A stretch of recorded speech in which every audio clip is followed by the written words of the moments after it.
second in an occasional series relating to the development of young people in the Middle East.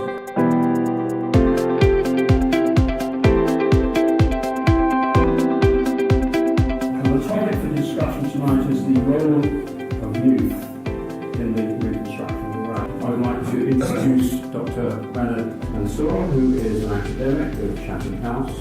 Next to you, we have Hawa Talabani, who recently started her own consultancy designed to help companies introduce into the Iraq economy. Zaid El-Yasseri, head of BP in Iraq. In Iraq, most of the population doesn't really remember anything before 2003. You remember the stories, but they weren't personally impacted by it.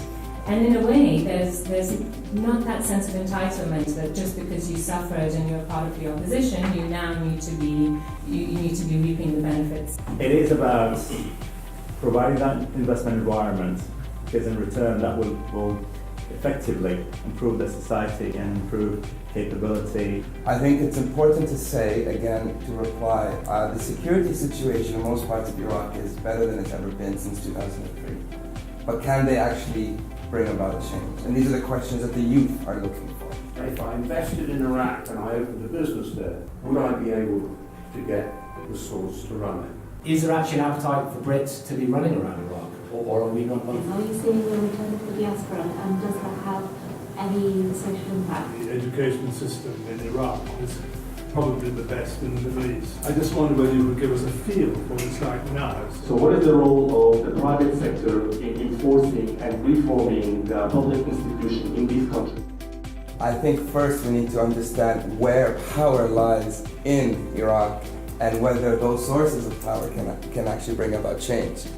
You know, in terms of the role that a government needs to make, it's about capability and people's capability and how to ensure that politics doesn't get in the way. But of course, the elephant in the room is corruption.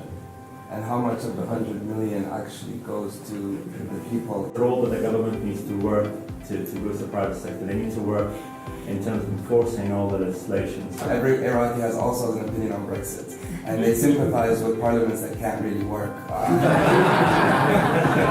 International and national players haven't played a very positive role because they immediately paint Iraq as a sanctioned country where it's not. I think for a new investment to come into Iraq, it's got to be something that creates a new opportunity. The US has spent more on Iraq than it did on the Marshall Plan. I think the problem has been looking for short-term wins, quick wins, without thinking about the longer term.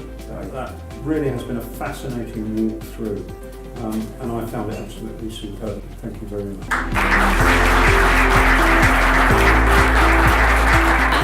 A very thought-provoking event. Fascinating night. I think the questions actually were quite interesting and really good questions. I think it went really well. They were fantastic questions and some excellent answers. We're trying to portray a truer image of what Iraq is really like. There are some in the audience that have probably only heard about Iraq from a news perspective rather than from its open for investment perspective, and I think it was good to get that message across. My takeaway on this is the emphasis on where Iraq is heading in terms of capability building. I think everybody is just looking about the future. And in order for Iraq to boost its economy, there is a need obviously for people to be trained to international standards. In Iraq is focus on technical training with little attention to soft skills, time management for instance, or leadership skills, influential skills. All those areas have not been looked at in country. It's much more difficult to get people behaving in a certain way, to create an environment where people are enthusiastic and want to be part of something that is going to be great in the future. The questions were awesome and the night was awesome. It was fantastic. I look forward to the next event.